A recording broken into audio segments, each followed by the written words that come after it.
Welcome to Talk Show to Go. Our show is brought to you by memestudium.com and other fine sponsors such as you, the viewer. Visit memestudium.com/premium deluxe to support the show. Today we're joined by our co-host Glorbasnexk, special guests Garrett Passiak from Detroit City Distillery, St. Nick himself, Santa Claus, and your host. We are now live in Technicolor. Congrats to the team. Glorbasnexk, how do you feel about being live in Technicolor? Finally.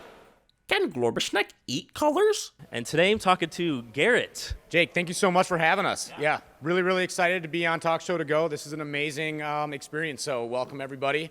Welcome to Detroit City Distillery, the whiskey factory. Thank you. So why don't you tell us a little bit about Detroit City Distillery? Detroit City Distillery, young distillery, 7 years old. We turned 7 years old on September 3rd of this year. Everything local.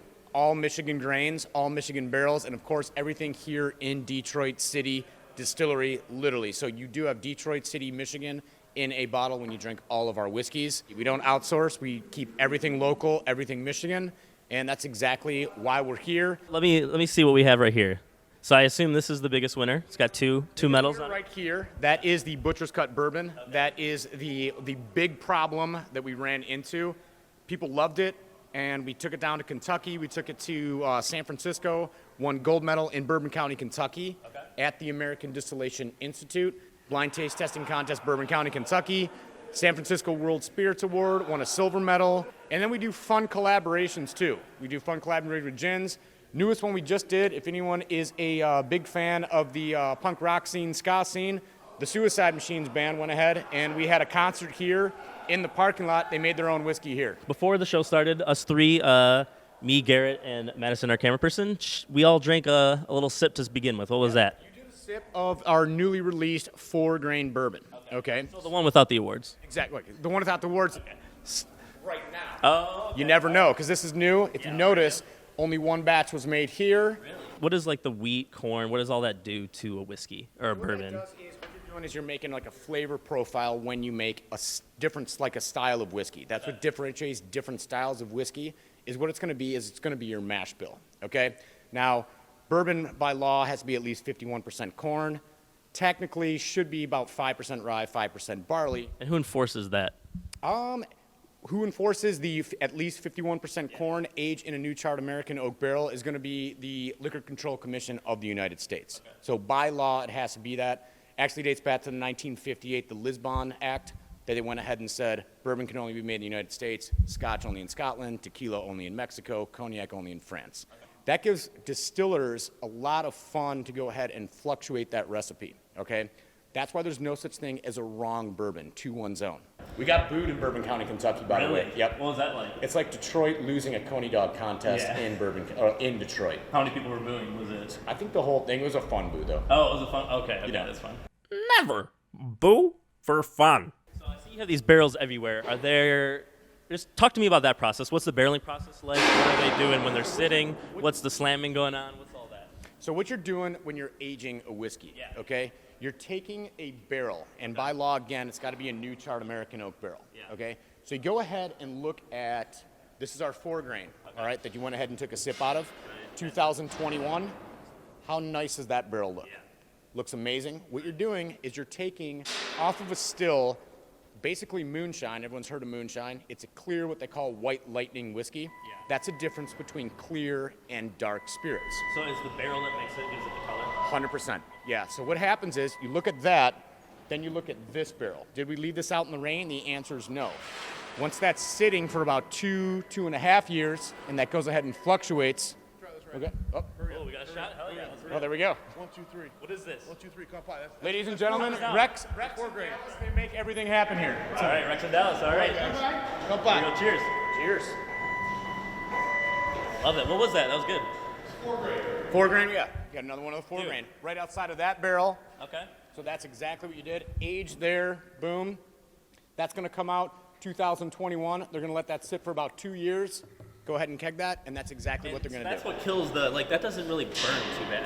Nope. Drinking it. No. Compared to the Albanian moonshine I once drunk that my friend's family brought over and That is stole. it's probably right off the still. Yep. You probably had a 100 proof grappa. Yeah. Okay. That's what that was. Grappa? Is that? Grappa's going to be like, it's not necessarily Albanian. It comes from France, that kind of thing. But grappa's basically, you go ahead and just, bam, take all those neutral grains, let that sit, and you make moonshine. My parental host was named Glorbasnexk. Notice the difference between 2021, 2018. That's leaking a little bit. That's called Devil's Cut. So That ooze? Yep, that ooze. Can you eat that ooze?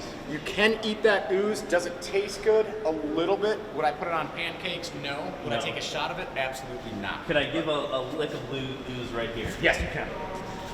It's like kissing the Blarney Stone. Oh, okay. Glorbstung has been on many worse places. This is the facility that you have set up to make whiskey. So here you have totes. What you're doing here is, in this case, it's probably going to be gin, but what you're having totes, if you look at those moonshiner specials on like Discovery Channel or forget, in the hills back in the day, they're still using the same technology, just big, huge plastic totes. And what they're doing, if you want to follow me over here, when you are making whiskey, it is not as complicated as sometimes people make it out to be, okay? You're literally making oatmeal, then you're making beer, then you're heating it up, vaporizing it, and putting it back into liquid form. What these gentlemen do is they put 1,600 pounds of grain in there, okay, at 68% corn, 27% rye, 5% barley. They add water to it, heat that up to about 140 degrees, literally cook it, make oatmeal. Next thing they do is they make beer. So you're putting it into one of these mash tanks here, adding yeast. Yeast goes ahead, ferments it, methanol into ethanol, oxidation, fermentation. Crust forms on the top. Underneath there, you have about 240 gallons of what they call the distiller's grog. You watch Game of Thrones, see the Vikings and the pirates on the Discovery Channel, and they're slamming that grog. It's exactly what they're doing. What does that taste like?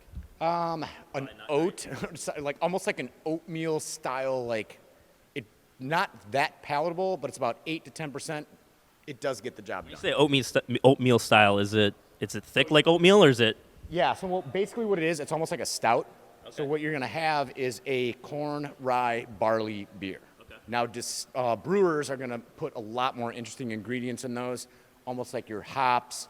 If you have like a flavored like raspberry flamboyant beer, you're going to put like raspberries in there. But for the most part, you have to make beer before you make whiskey. Ah, okay. Just like how you have to make End of Squirrel Life to make bone soup. I always talk about the big three. You've got wine, beer, and spirits. Okay. Wine, crush those grapes, put it into a stainless steel or oak barrel, boom, ferment that out. You've got wine. Beer ends at that process. I just talked about that. Okay. Filtrate it out. With a spirit, what you're doing is you're taking an award-winning evaporated recipe, boiling that up to about 190 degrees, steaming it, turning it back into liquid form by condensing it with water. Okay. Very, very simplistic way to think about it. Step out of the shower in the morning, wipe the mirror, what's on your hand? Condensated water, because the steam hit a cooler temperature, turned back into liquid form. Okay. Jake, distillers have a lot more fun than getting out of the shower, because when they open up that, a big vapor cloud comes out that looks like a ghost or a spirit, hence the term spirit. That's awesome. That's so interesting. That's 200 proof, 100% alcoholic vapor moonshine that gets trapped at the top of the still, run condensated water through it, and then comes over here. This is what they call the safe back in the day. Two people had keys to this, the tax man and the master distiller, just to make sure it was proofed down okay. Proofing is the addition of water to a whiskey to kind of go ahead and proof it down. So if something's 100% alcohol, it's 200 proof.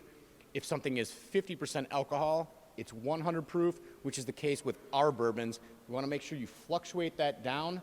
Comes out as White Dog Lightning, looks like moonshine. Add it to one of those barrels, and you got to let it cook for about 2.5 years in our case. So what does when you say 100 proof, does that mean it's smoother? Is something the higher proof, the smoother it is, or not necessarily? Not necessarily from a taste standpoint. Okay. Higher the proof just means higher the alcohol. Okay. All right, so let's say we didn't proof it down, and it's 100% alcohol, 200 proof alcoholic moonshine. That is definitely going to have what they call heat on it. Okay, which means you're going to go ahead and taste that. You're going to get that nice burn because you are literally drinking 100% ethanol alcohol. As far as when you proof it down, add that water to it, it's going to bring out a little bit more of those flavors, tone it down so it's palatable, it's sippable. It's not healthy to drink 100% ethanol. I mean, you'll have a good time, but Not for long. that's when you hear stories about people going blind and like that kind of thing. So that's always like a risk with like actual moonshine, like in terms of moonshine that's created like in the backwoods was not regulated like that. Exactly. Yeah, there was no regulations. It was basically, and a lot of whiskey got invented by accidentally messing up a fermentation when you're cooking for bread. Yeah. Okay, so a lot of times individuals will have questions. What's the difference between, bourbon, rye, etc.? Don't let someone who's pretentious try to like school you on it. It's so simple. Yeah. Rye is going to be primarily rye grain. Bourbon's going to be primarily corn grain. So cornbread, rye bread, wheat whiskey that we just had, that's almost like a multi-grain bread. So that's all it is, proof down, aged in, and to whatever your palate can go ahead and accept. That's why people prefer different styles of whiskey, bourbon, rye, scotch, Irish whiskey, etc. So, And when you say they're accidentally created, so do you have any stories about that? What was? I mean, there's a lot of urban folklore when it comes to whiskey. Elijah Craig, Baptist minister that went ahead, and what he was doing, he was cooking a recipe for cornbread and let the yeast go ahead, kind of let it sit in that kettle pot, hence copper pot stills, and what he ended up doing is opening it up, and that little spirit came out. He said, "Oh, this is great." Started licking the kettle pot and says, something, let's age this, let's do it. Hence the invention of bourbon. There's no official history book on how that happens, but that's kind of the general idea of just letting yeast ferment and let it evaporate and turn into that ethanol. So bourbon's kind of like the penicillin for people who like to party. 100%, yes. Do you guys want to sneak upstairs? I love sneaking. Secret event space? I love sneaking. Let's do it. And we have some folks here too. Yeah, we do. Yep. Hello, folks. Have you guys tried the barrel ooze? I tried some earlier. Have you guys tried that? The barrel ooze? No? Full bar back there. Really, really nice bar that we actually was donated to us out of someone's basement, believe it or not. Yep. Is it a drug kingpin? Ah. So what is it? I've actually never been behind a bar before. Can you walk me through what 100%. some of the stuff I'm seeing here? Anytime you're behind a bar, what you're dealing with is you've got your taps, which is going to be your beer. Okay. Then you've got your tri-sink, all right? So you've got sanitation, wash, and then your heating. Then you've got a dishwasher here. This is what they call a rail, okay? So anytime, this is going to be your call liquor. So if someone says bourbon, rye, this and that, bartenders, what they do is you actually have to memorize that and kind of do it like almost like blindfoldedly. So if someone says, I want a bourbon, I go behind like this, boom, cap that off, pour a bourbon. So like for instance, 1, 2, 3, 4, that's a 2-ounce pour. There you go, Jake. Why not? There he goes, down the hatch. When you're dealing with any type of taps, always want to go ahead. 1, 2, 3, 4, keep it blind. Why is that? Count it. You don't want to sit there and count. You want to go ahead and make sure that you're engaging with that customer, keeping it at that 1, 2, 3, 4, 5 point count. And it just comes, it's like dancing, it's like riding a bike. What is a bike? And go. Cinnamon tonic water, aged 3 years? 3 years? You're hired. Are you behind the bar after? Or no? I used to be behind the bar here. My history of working with Detroit City Distillery is I was, number one, a mega fan and customer. Okay. And then there was a huge bum rush for Eastern Market After Dark, which is a huge festival. And the manager said, get behind the bar and help us right now. So I bartended them for 2 years and then eventually started doing tours. And now I'm like the brand ambassador, just doing product training, et cetera. But I've been bartending in the city since 2005. Is there a bartending technique to handle unruly customers, unruly drinkers? Unruly drinkers is a tough one. You always have to gauge it, and you got to see, like, are they a threat? Are they getting out of control? Or do they just need a glass of water and, like, sat down in a seat? So you always gauge it. When you have, like, the super unruly person, like, I'm not the biggest guy in the world, but if you've got that one person that wants to rip your head off like Incredible Hulk, that's when you got to call security. Okay. But when you got that person that's just kind of stumbling around, they ask for another drink, and you just give them tonic water. 9 times out of 10, someone that's too inebriated doesn't even notice. Best trick is you pour ginger ale on top of ice, and then what you do is you take a straw, put it into the whiskey glass, or whiskey bottle, put that into the glass. That first sip is going to be just like less than an ounce of whiskey, and what they're doing is they taste it, think they're tasting it, they take the ginger ale down, boom. Glorp hopes the monopod breaks. Wait 1 second. What's the monopod break? Yeah. Okay. It just came off. Okay. I got it on sale, to be fair. What are these vials? I love a good vial, so. So what we're doing here is you have the most famous addition to cocktails. Those are your bitters. Okay. A lot of individuals will say, what are bitters? Okay. Yeah, see, I always thought bitters were a solid. I didn't know they were liquid. Nope. Yeah, bitters are always going to be a liquid. And what bitters are they are the salt and pepper, if you will, of a cocktail. It's a seasoning of a cocktail. Correct. So Jake, go ahead. Open up your hand. Take a look at that. It looks like fake blood. So that's going to be Angostura bitters. Oh, wow. Angostura bitters is, so bitters, long story short, always family secret recipes. A lot of apothecaries invented them first as for medicinal purposes. Okay. All right. But what they're doing is they're taking a multitude of different roots. They're taking a multitude of different spices, aging those for a while in almost like 100 proof spirit or higher to go ahead and take on that flavor. I'm not trying to get you drunk off bitters. This is going to be mole. I hate mole. Adventurous, Jake. Get adventurous. I still hate mole. You're going to see people shake, shaken, not stirred, stirred, shaken. Do people actually ask for that, or is it just people who are pretentious? They actually do. They'll say, I'll take a... Is that pretentious to ask for that, or am I being judgy? To be 100% honest with you, it's not pretentious at all. When you want a good old-fashioned, which is consistent of just bourbon, bitters, a little bit of sugar, you want it stirred, okay? Shaking's going to go ahead and infuse flavors. It's going to water it down a little bit. If you want your classic Manhattan, if you want your classic old-fashioned, you definitely want to stir it, okay? So it's never pretentious to ask for anything shaken or stirred. I always tell individuals, alcohol, any type of spirit is ethanol, all right? There's no wrong way to drink it. So never feel shy, never feel pretentious. How you want to drink it is the way to do it. Let's go ahead and add some bitters to it. So you're stirring it. What you're doing is you're cooling the bourbon off.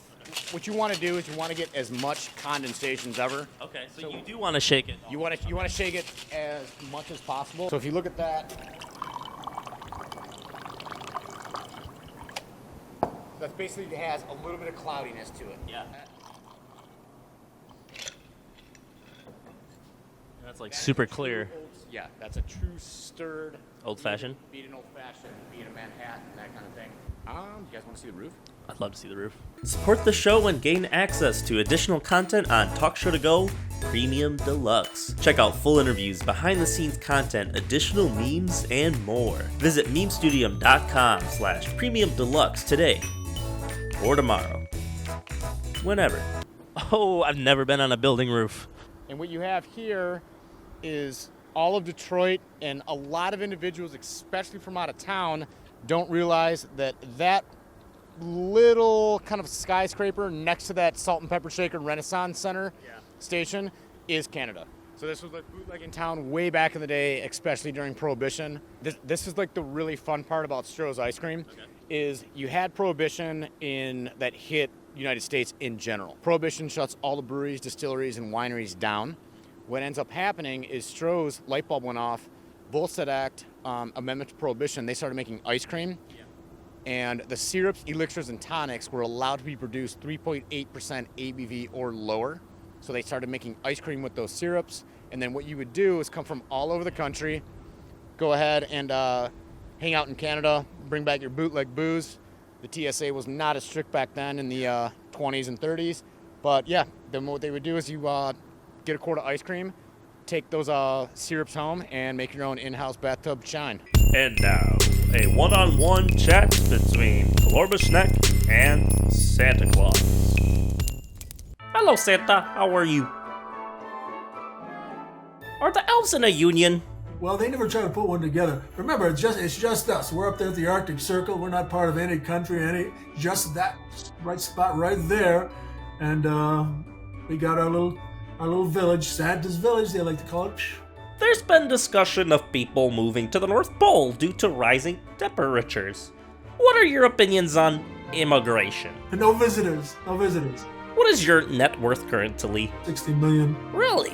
Absolutely. That's the truth. Can you be everywhere at once? And I can't be everywhere at once. I can't take all those wishes and all those Christmas. Please turn off your phone. No. Glorbasnexk has to ask one for the gossip blogs. What is your current relationship status? It's the elves and it's Mrs. Claus and I. And, everybody's got a job. Everybody does their thing. And elves, they rip and tear all day long. It's very hard. A lot of the elves, they're getting more and more technically savvy. Santa, do you actually like cookies? Well, I like cookies. I mean, I'm #1 cookie eater. There's no doubt about it. And you can't beat a nice cold glass of milk. You dip the cookie in there. That's nice. Santa, what is your thoughts on Giordano's Italian Bistro downtown? Around this time, forget about it. I mean, those guys are working themselves to a frazzle. Will Christmas happen next year? I don't know. Can Glorbasnexk take your questions and edit them together out of context in a more silly type of way? Do it.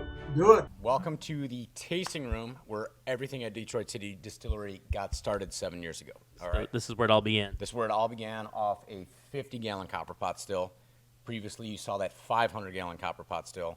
That's where we went ahead and moved to because, again, we don't outsource. We want to keep it Detroit City, Michigan in a bottle. Are we still distilling here, though, as well? We are distilling here, and what we do here primarily is going to be our gins, okay? Which is what I'm going to go ahead and focus on right now, and I'm going to make a classic Prohibition, pre-Prohibition style, what they call the last word, that was invented in the city of Detroit, okay? So what ended up happening was Detroit Athletic Club, and there's always folklore behind Prohibition, who invented anything. So I always tell individuals it's fun. There's no real accurate answer to it. Follow your intuition and listen to stories of the old timers, like how did it go ahead and develop. And my understanding with all of my folklore and talking to people is the last word was invented at the Detroit Athletic Club when a lot of individuals got that buzz in their ear that Prohibition was about to hit. What is that timeline like? When were rumors like, hey, Prohibition's going to hit? How long in advance did people know? You got it in, from my research and just hearing stories, you got it about 2 to 3 years before it was about to happen. All right, yeah. So Michigan Prohibition actually hit right before, I believe, about a year or two before regular national Prohibition. Detroit culture, so diverse way back in the day. You had the French influence, the Italian influence, and you know what everyone just did is they said, let's throw equal parts gin. Let's throw equal parts of green chartreuse, all right? Let's throw equal parts of Italian Luxardo cherry liqueur. Let's throw some lime juice in it, and let's have the last word, all right? And what do those flavors bring? So you're going to bring, obviously, the gin right here. That's the Peacemaker gin, made with blue spruce, white pine from Michael Forsythe, who still goes up to this day, chops down those trees, and throws them in the still, distills that, brings the sap out. Wow. Okay? Green chartreuse. What is green chartreuse? Great question. I'm not supposed to know what it means, and I don't know what it means because the only people that know what chartreuse truly is are the distillers of chartreuse. In France, 88 botanicals, allegedly, and they will not tell you exactly what this is. What is Luxardo? It's an Italian liqueur made from cherries, so it's basically a dumbed down and proofed down cherry vodka. Okay. Lime juice? Lime juice. Now, when you're making a last word, what you want to always do, you're going to go equal parts, okay? 1, 2, 3, 4. 1, 2, 3, 4. Okay? And then we're going to go ahead. Boom. 3, 4. 1, 2, 3, 4. Let's get one of the oldest Prohibition style cocktails going on.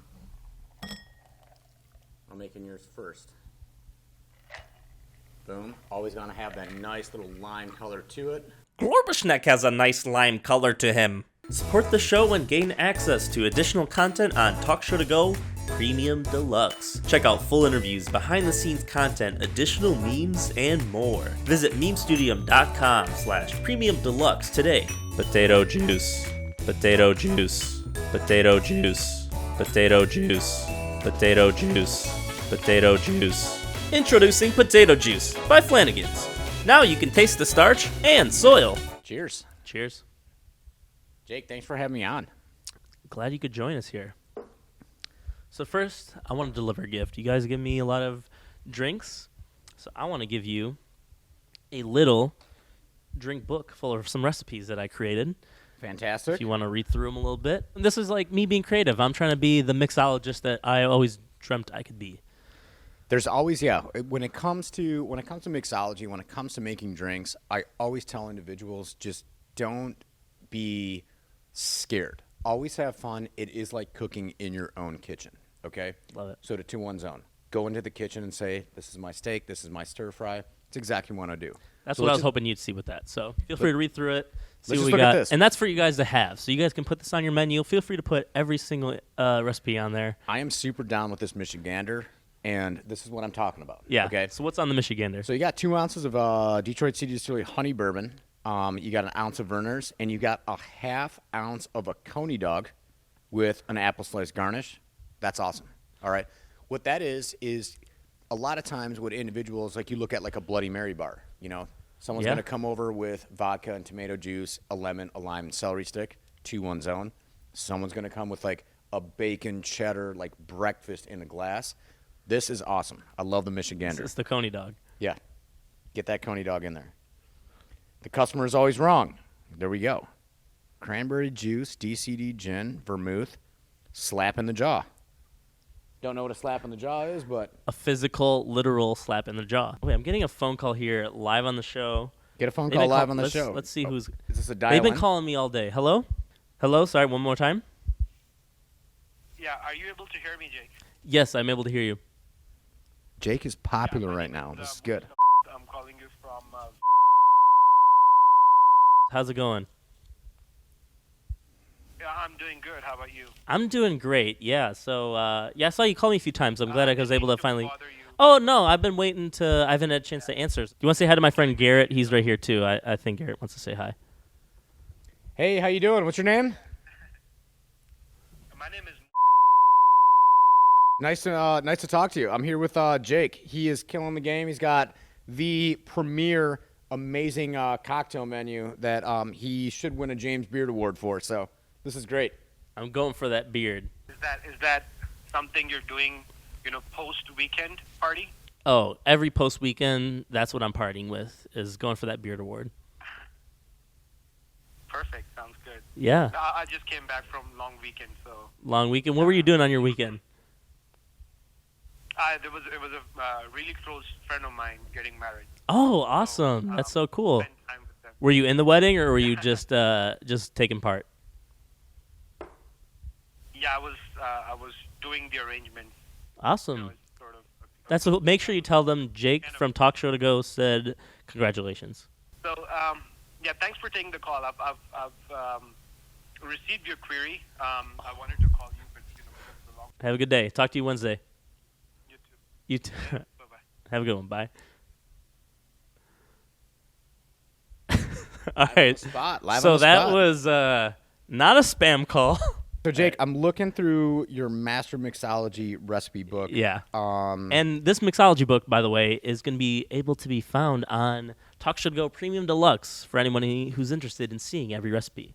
I want to meet Kevin. Kevin? My your next door neighbor? Yeah, your neighbor Kevin. This is probably the most interesting cocktail I have ever seen. Okay. So, Jake, you've got 1 slice of pizza, 2 ounces of Gatorade. You're going to top that off with 4 ounces of Miller Lite. Correct. And then you're going to put 5 ounces of his roommate's medication. Unclear what it is, but it's going to add some good Why not? flavor, some fluff. I want to wake up sometime after you and I go out partying one time, and I want Jake's coffee. Okay, what's in All right. Jake's coffee? Jake's coffee, 4 ounces of Detroit City Distillery bourbon.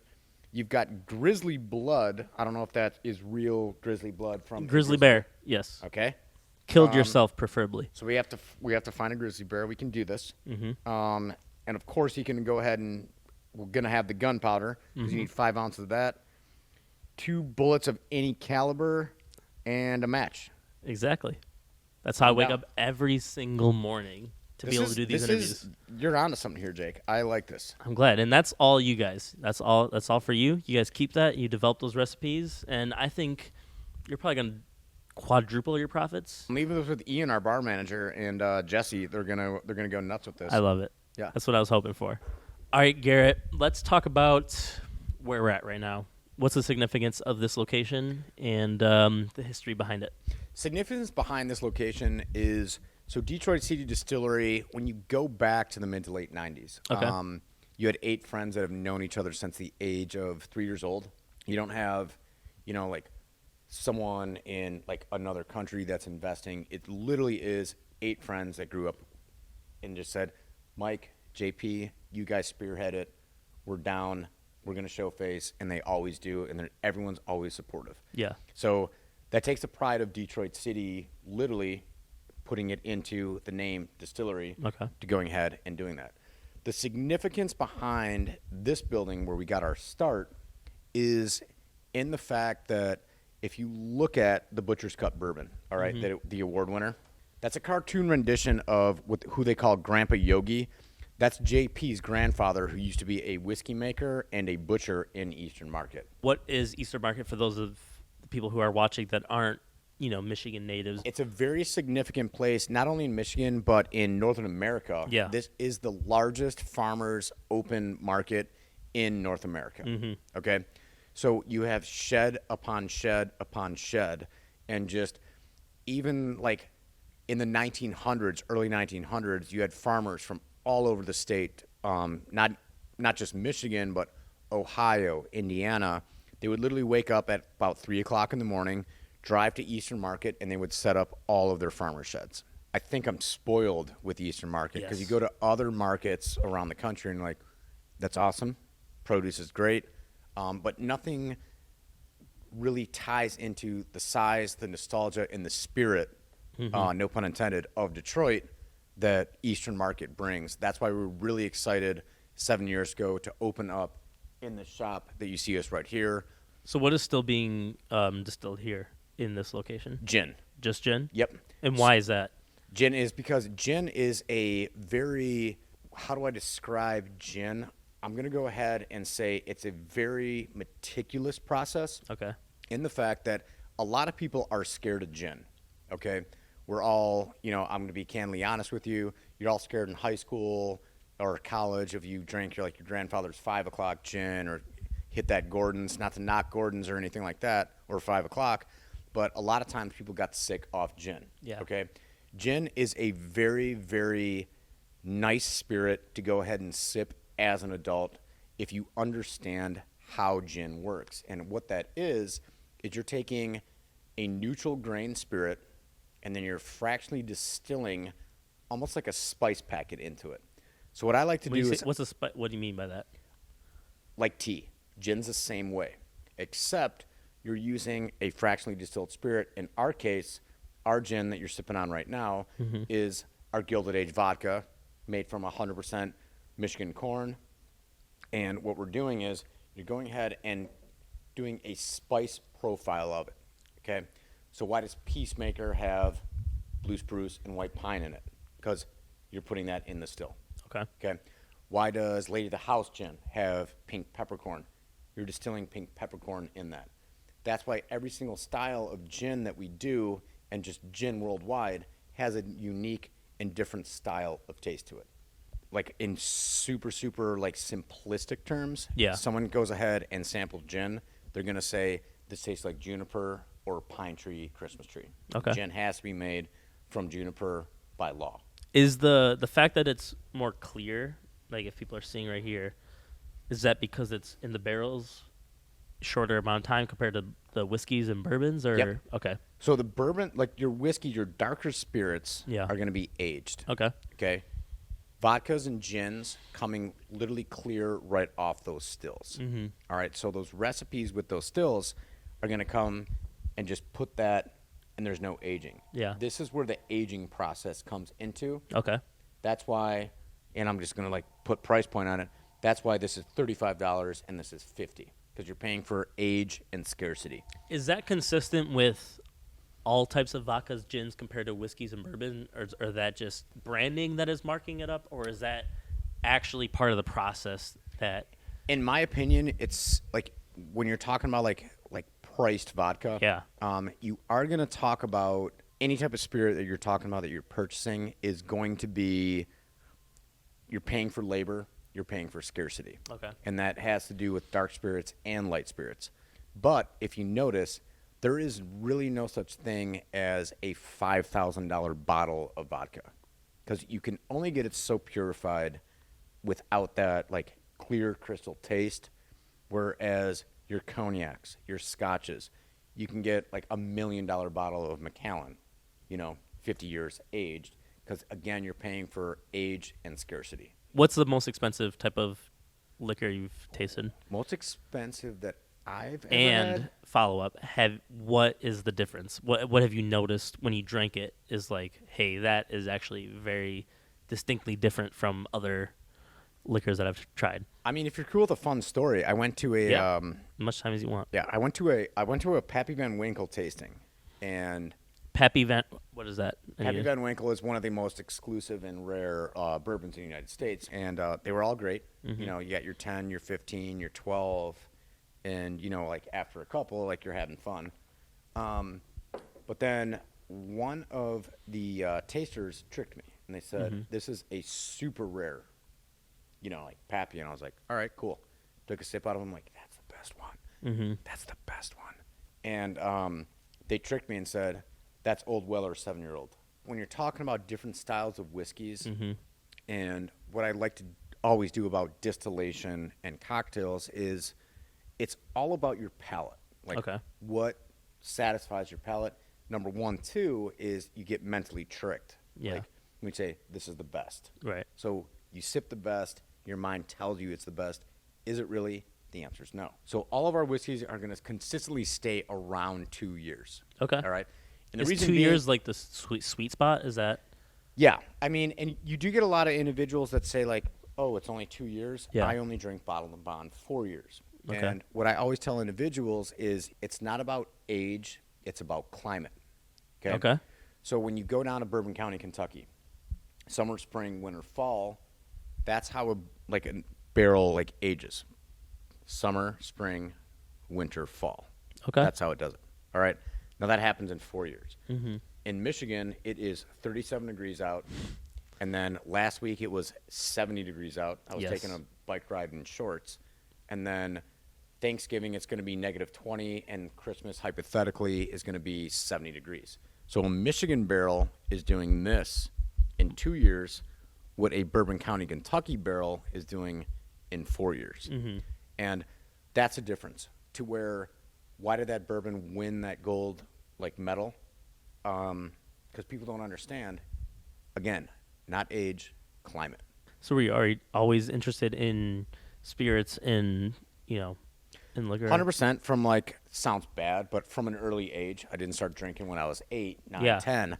It was, I was always intrigued at my family's holiday parties, where I was always put as kind of the host as 10-year-old.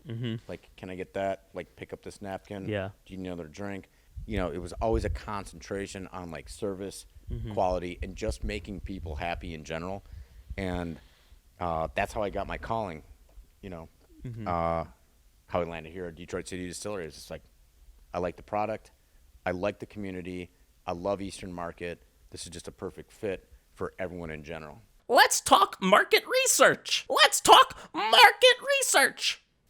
I feel like Chicago is our closest neighbor to Detroit. So what is it like breaking into Chicago versus a Nashville, a Kentucky-based city? That's a good point. To be honest, breaking into Chicago, easiest thing we've ever done. Okay, I mean, that's what I was it just kinda makes curious. sense. 50% of people when they get ID'd at a bar have a Michigan ID. Yeah. Do they even have many whiskey, bourbon distilleries in Chicago? I mean, they got a couple. They got a couple. Okay. I can't name them off the back of my head, but I know exactly what they are. But Yeah. we are in Chicago. We're in like a couple liquor stores. Chicago bartenders made what they call the Blue Line Gin, and that's served in quite a few bars in Chicago. Okay. But if we're going to nerd out about marketing, honestly, it is kind of tough to go down to Nashville. Yeah. It's tough to go down to Louisville to go ahead and say, hey, here's a Detroit bourbon. And even like when you go down to, so you got Louisville, you got Bourbon County, Kentucky, you got Tennessee. They still, just like Detroit City, will say like, we're the only place that makes Coney dogs. We're the only place that makes bourbon. Yeah. Where you can go out to and just kind of like open people's mind, in my opinion, is going to be, like different states like Utah. They've got High West. Utah, really? Yeah. Why? Utah has High West bourbon. Okay. All right. You go down to Texas. They got Rebecca Creek. They got Still Austin. You go to Arizona. Like you go to like different spots to where it's just like, oh, like we didn't think that we could make bourbon, but we're doing it and we're selling it. And that's kind of, where I think like a marketing ploy, like how do you sell your bourbon to other spots? Go to places that say, we didn't think we could make it. Michigan didn't think we could make it. You go there and that's where like that marketing kind of like blows up. What's fun about distilling is a lot of people think there's a competition between different distilleries. Okay. And what it really is it's a camaraderie where you go and like you go to like your neighbor's backyard, like this is how you're doing it. This is how we're doing it. Sweet. Try our juice. You try our juice. And there's never really a competition. It's more of like, again, that camaraderie, a friendship to where you can go down to Texas and be like, yo, Still Austin, you're making this? What's your mash bill? This is our mash bill. We did it in Detroit. Yeah. Still Austin, just like, I know. Bourbon County said we couldn't do it. We're doing it. You're doing that. Boom. And it's just like a fun, like friendship collaboration of all distilleries. I mean, we at Detroit City Distillery, like in the back, like we've got collections of everyone's kind of what they call juice. So that would be So your bourbons, your rye, okay. etc. And what they're doing is we're not comparing. It's just more of like, like your apple cider or your like, what are you making? Yeah. It's just a camaraderie of like chefs coming together. Yeah. And just kind of like, I like your chili. Check my chili out. And there is competition in like a fun way. Yeah. But it's not like a business competition. That's what bourbon and that's what whiskey distillations, distilleries, in my opinion, create a friendship and a camaraderie. There's no competition. You're all friends, and that's how it works. What do you do for fun? When you're For not fun, working for... listen to music, skateboard. What type of music? Jazz, classical, Okay. punk rock if I need to get like a little bit of upper. And So skateboarding. yep, skateboarding. Yep. Okay. So that's something we can talk about. I grew up skateboarding. Do you still skateboard today? Yeah. Really? I ride. I don't do the tricks. In my opinion, skateboarding was like just a really big like bonding experience for communities. Exactly. I had the, privilege of meeting Harold Hunter and the entire Zoo York team, and like down in Eastern Market, like right here, we threw a skate demo because I owned my own skateboard company back in the day. Really? What was that like? It was fun. What was it? What was it? I need to hear any. So Actually, before we get into this, let me pause, do bathroom break, and I want to hear all about this. We'll see you later, boy. like way back in the day, we're talking about mid to late 90s. Okay. Okay, and there was a skateboard shop that we were absolutely 100% annoying young 12 to like 14, 15-year-olds. What we would do is just literally hang out there all day long. Yeah. And the owner of the shop at the time, Ned, hated us but loved us kind of. He was like more like a father figure. And what we ended up doing is we took a bunch of blank skateboard decks, and we had a very creative friend. His name was Steve, who actually like knew how to draw. And we're into punk rock. We were into Rancid. My first like punk rock concert was Rancid, 1996. So we decided to go ahead and make what we called death skateboards at the time. And so what ends up happening is Steve makes a stencil, and we just spray paint death skateboards on a bunch of decks. And then what ends up happening is you got Zoo York, and they're coming in and they're doing a demo here in Eastern Market, and we are ecstatic the fact that they're going ahead and they start taking our decks off the board, off the things, and it's like, is this you kids? And we're like, yeah. And at the time, it was just, that skateboard company with shirts and like spray painted shirts, literally. Like if you bought this shirt for $10, you smelled like spray paint. Do you still have some of those? Yeah. I got to find out. I have a couple of the decks. Yeah. Okay. But what actually kind of like made us excited is Jefferson Pang from Zoo York on, I believe it was Transworld or Thrasher in Eastern Market, is doing this huge like jump off a quarter pipe with a death skateboard shirt. And we're like, yeah, we're going to be rich. No. That didn't happen. But, like it just kind of fizzled out. You start to grow up and that kind of thing. But we started to try to get serious. And someone, oddly enough, and I don't know the logistics behind this, but someone went ahead and said, you're getting I'm not a lawyer, but like a countersuit something for a trademark from Death Skateboards.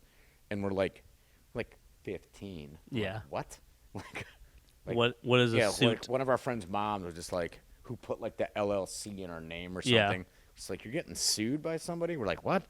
And then it's like, yeah, Death Skateboards exists in London, England. And they had like that, at the time, like the pirate flag wingding was their logo. And we're like, all right, fine. Let's call it Death Skateboards America, DSA. Okay. And finally, we're just like, and then people were just like, nah, DSA, whatever. And then so finally we said, like, let's just call it Stab City Skateboards, and we did Stab City Skateboards. We had people like performing in like the half pipe at the Thanksgiving show. And then, I mean, when you're young and everyone just like discombobulated, you're not committed to a skateboard company. Right. You just kind of go off like someone's going to be an accountant, someone's going to be a lawyer, someone's going to be work for a distillery. You just, in your like early 20s, it just fizzled out. But to this day, it still exists. And does it? Stab City Skateboards, Facebook, look it up. None of us have the password, but it still exists. All right, Garrett. Talk show to go. I just want to thank Jake. Thank you so much, Madison, and it's been great. Thank you guys so much.